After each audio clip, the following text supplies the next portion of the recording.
It was a few years ago, I was in ninth grade. I had smoked marijuana for the first time at the beginning of the school year and I was interested in trying something different. The school dealer offered me crystal meth and I took him up on his offer. The next day he brought it to school, I paid him $15 and we went our separate ways. I waited until after first period to snort my first line in the boys' restroom. It burned, but it really didn't bother me that much. Since this was my first time doing it, and all my friends hadn't done it before either, I had no idea what to expect. I waited a few minutes and nothing happened, then the whole day went by and still nothing happened.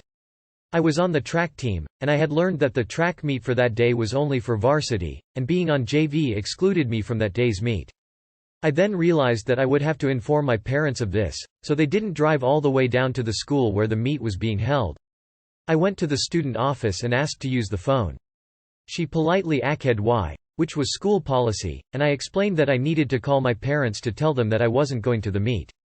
Unfortunately, the asshole track coach happened to be in the office and he overheard our conversation.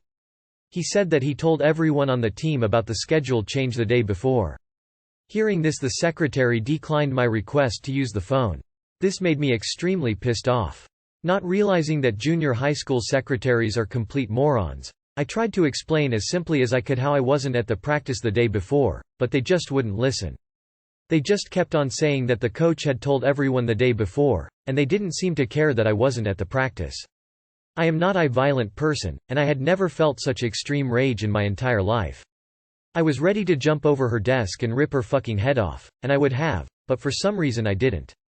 I just left, and on the way out I took a picture off the wall and threw it on the ground. It was not until a while after the incident that I realized the crystal meth had influenced my anger. When I got home from school, I snorted another line and found that you can't snort just one. My nasal passages were clear and my energy level was through the roof. By the time my parents got home, an hour after I had gotten home, I had snorted the whole bag. After a while, my family had retired to the living room, so I decided to join them. It is probably a good idea to mention that I am a very shy person, and I hardly talk at all. I must have forgot this after I snorted the bag, because when I put my headphones on I started singing very loudly along with the songs I was listening to. My parents didn't seem to mind, so I kept on singing until I couldn't sing anymore.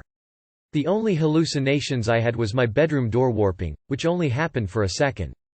I could hear my dad talking on the phone in the kitchen, but it sounded as if we were in the same room together. Overall, this was an awesome experience. The main reason why I would not recommend this drug is because it is very addictive. I did it only a few times after that before I quit for good, but that was only because the one and only meth dealer at my school moved away. I found myself craving the drug even months after quitting.